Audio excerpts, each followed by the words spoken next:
होता था सरदार। कृषक कार्मिक जनगण से था उसको प्यार अपार। अखिल देश ने उसे रहनुमा किया था स्वीकार। गांधी बापू का शिष्य, सत्य अहिंसा का अवतार, किंतु एक भारत करने को धर लेता हथियार। लौह पुरुष संबोधन था वो लोहे की दीवार। तेज पुंज तुम, शक्तिपीठ तुम, बल का सागर अपरंपार। ऋणी देश का नम्र नमन तुम स्वीकारो सरदार।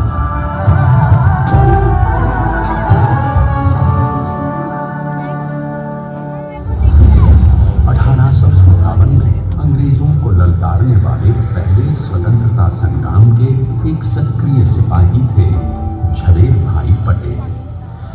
करमसद गांव के इस बहादुर देशभक्त किसान और उनकी पत्नी लाडबाई के 5 बेटों और 1 बेटी में से चौथे पुत्र थे वल्लभ भाई।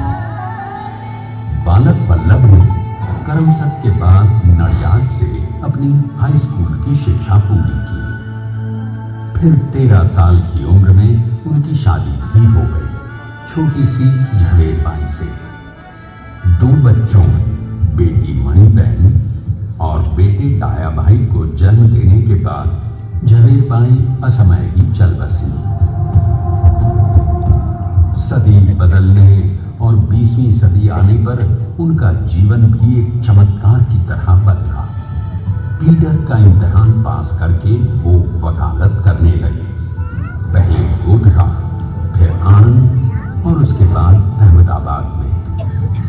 मगर जल्द ही वकालत छोड़कर वो बैरिस्टर बनने की इच्छा से इंग्लैंड चले गए। लंदन में बैरिस्टरी में अव्वल आने और वजीफा जीतने वाले वो अनोखे भारतीय थे। अब तो अहमदाबाद की वरिष्ठ अदालत में बैरिस्टर पटेल की जिरह और जीतों की धूम मच गई।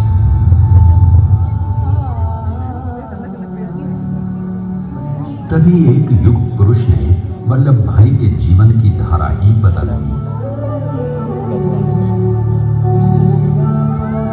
दक्षिण अफ्रीका में सत्याग्रह के अहिंसक अस्त्र से गोरे शासकों को सबक सिखाकर भारत वापस आए बैरिस्टर मोहनदास करमचंद गांधी से मिलकर वल्लभ भाई ने अपने कुछ वर्षों से सीखे विदेशी व्यवहार और संस्कार हमेशा के लिए त्याग दिए और अब वो अपने खेड़ा के किसानों को हक दिलाने के लिए बापू के साथ आंदोलन में कूद पड़े। अब उनके पैरों में जूते नहीं, गांवों की धूल थी। हृदय में भारत भूमि की शस्य श्यामला धरती। मन में थे गांधी और मस्तिष्क में एक नए स्वतंत्र भारत का सपना।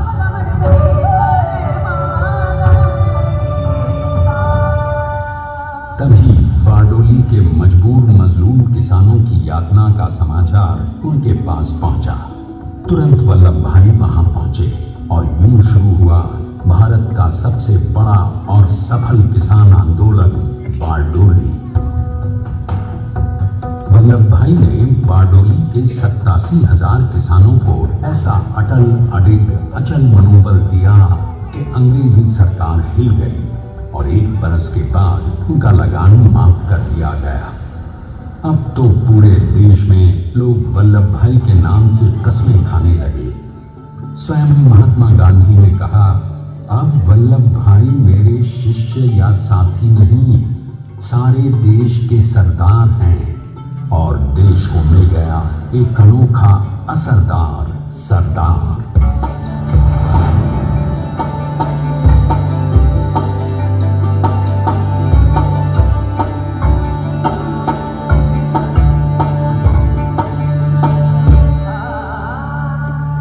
सरदार पटेल के नाम और देशभक्ति से अंग्रेज डर कर कांपने लगे। 1930 के नमक सत्याग्रह और दांडी कूच में वो बापू से भी पहले गिरफ्तार किए गए। तो सन 1932 में फिर उन्हें बापू के साथ ही जेल में 2 सालों के लिए डाल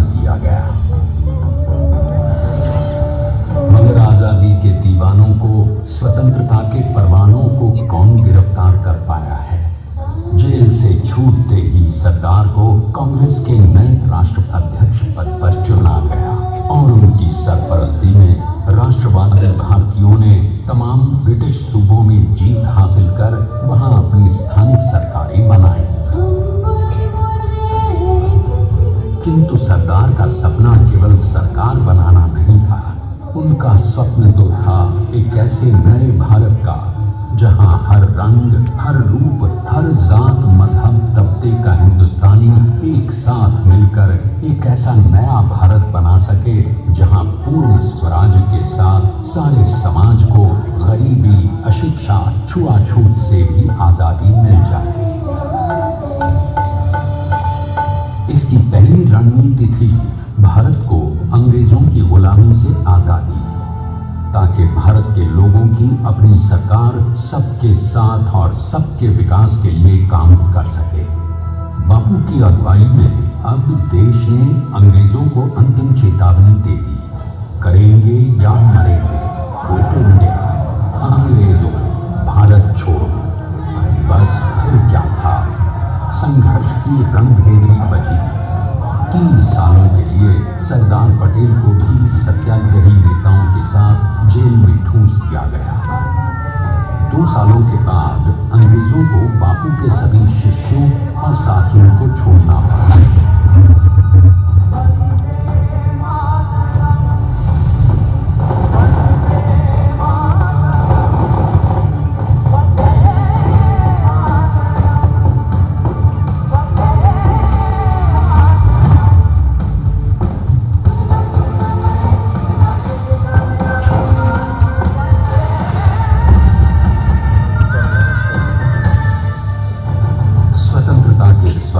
सच होने के साथ अब सरदार पर कई एक नई जिम्मेदारियां थीं। आने वाली आजादी की तैयारी और एक नए भारत के लिए नए लोकतांत्रिक संविधान की संरचना। जैसा उनके साथी ने खुद कहा था, सरदार ने ही 6वीं हथौड़ी लेकर एक नए भारत को उकेरा है।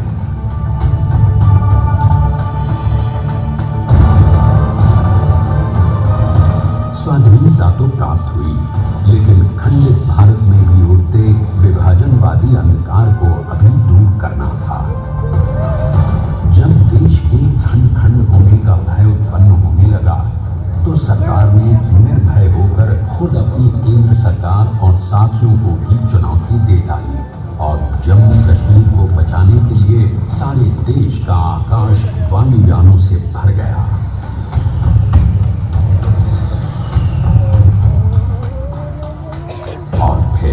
हैदराबाद और जूनागढ़ के भारत में विलयीकरण को पाकिस्तान से चुनौती मिली। सरदार चाहते थे कि देश की 1 इंच धरती अब और विभाजित नहीं होनी चाहिए। नए भारत को एक करने के लिए समझा बुझाकर, मनाकर 565 रियासतों को सरदार ने अपनी सूझबूझ, सदाशयता, संबल से एक नए स्वतंत्र भारत का अभिन्न अंग बना दिया। हमारे इतिहास में अखंड भारत के पुरुषार्थ का ये एक महानतम अध्याय है। जैसा उन्होंने स्वयं कहा था, हमें नए धागों को पुराने ताने बाने में ऐसे पिरोना है कि एक दूसरे में गुंथ जाने और बेहतरीन बनावट वाला एक नया भारत उभर कर सामने आ सके। अंततः अपने वज्र दृढ़ संकल्प से एक नया विराट विशाल एक भारत श्रेष्ठ भारत बनाकर दिखा ही दिया सरदार ने। संसार के सबसे बड़े प्रजातंत्र के शिल्पी को प्रणाम करने के लिए देश ने बनाया है ये समर्थ स्मारक। स्वाधीन भारत को समर्थ भारत में बदलने वाले सरदार पटेल को समर्पित प्रेरणा तीर्थ भी है। प्रधानमंत्री श्री नरेंद्र मोदी के नेतृत्व में बनी विश्व की इस विशालतम प्रतिमा के सामने आकर सारी दुनिया जैसे स्वयं ही नतमस्तक हो जाती है।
अपनी गंभीरता, शालीनता और दूरदर्शिता से भारत को संगठित करने के असंभव कार्य को संभव कर दिखाया।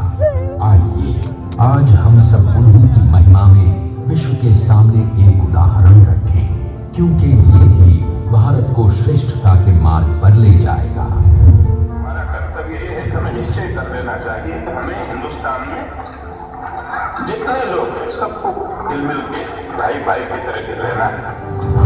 स्टैच्यू ऑफ यूनिटी एकता की प्रतिमा और श्रेष्ठता का प्रतिबिंब है। एक पहल है इस अखंड भारत को श्रेष्ठ भारत बनाने के सपने को पूरा करने के लिए। एक पुकार है हम सबको एकजुट होने के लिए। एक आंदोलन है भारत को सबसे आगे ले जाने के लिए, श्रेष्ठ बनाने के लिए। आपके योगदान और विश्वास से ही बनेगा एक भारत श्रेष्ठ भारत। एकता का स्मारक, एकता का संदेश है। भाषा ने भाव एक, राज्य ने, राष्ट्र एक, पंथ अनेक, लक्ष्य एक, बोली अनेक, स्वर एक, रंग अनेक, तिरंगा एक, समाज अनेक, भारत एक, रिवाज अनेक, संस्कार एक, योजना अनेक, मकसद एक, कार्य अनेक, संकल्प एक, राह अनेक, मंजिल एक, पहनावा अनेक, सीमा एक, चेहरे अनेक, मुस्कान एक। ये एकता का संदेश लेकर के हम चले।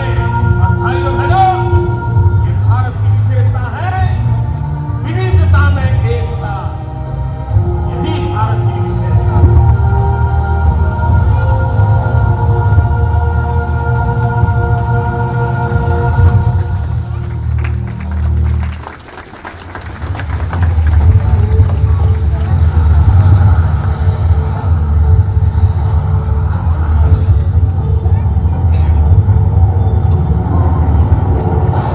Please stand up for the national anthem.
Good.